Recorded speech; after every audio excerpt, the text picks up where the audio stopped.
Sai Leela kitchen. ఈరోజు నేను Chennai style సాంబారుని ఎలా తయారు చేసుకోవాలో దానికి కావలసినటువంటి ఇంగ్రీడియంట్స్ చెప్తాను. ముందుగా మనము ఎండు కొబ్బరి ఒక స్పూన్, కొంచెం శనగపప్పు, 1 టీ స్పూన్ ధనియాలు, ఒక టీ స్పూన్ మెంతులు, 1 టీ స్పూన్ జీలకర్ర, చిక్కదనం కోసం సాంబార్ చిక్కబడ్డానికి 1 టీ స్పూను బియ్యం, 1 టీ స్పూన్ వచ్చి మినపప్పు, ఒక 4-5 ఎండుమిరపకాయలు, తాలింపులోకి ఇంగువ. ఇది నాకు అవైలబుల్లో ఉన్నటువంటి సాంబార్లోకి ముక్కలు చెప్తున్నాను. 4 మునక్కాడలు తీసుకున్నానండి. ఏదో ఒక వంకాయ తీసుకున్నాను, ఒక ఉల్లిపాయ, కొంచెం క్యారెట్, ఒక టమోటా తీసుకున్నాను, 1 కప్పు కందిపప్పు తీసుకున్నాను, దానికి తగినంత చింతపండు కూడా తీసుకున్నాను. దీన్ని పప్పుని మనము లో ఫ్లేమ్లో పెట్టి ఒక 5 విజిల్స్ వచ్చే వరకు కందిపప్పును బాగా మెత్తగా ఉడికించుకోవాలి.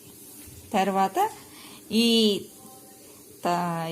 ఇంగ్రీడియంట్స్ మొత్తాన్ని వేయించుకొని ఇవంతా మిక్సీ పట్టుకొని కొంచెం వాటర్ వేసి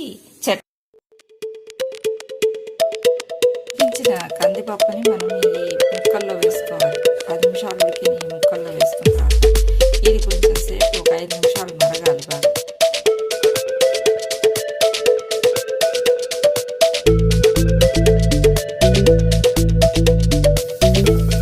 ఆవాలు, మెంతులు, జీలకర్ర, ఇంగువ వేసుకున్నాను. ఇది కొంచెం చిటపట్లాడిన తర్వాత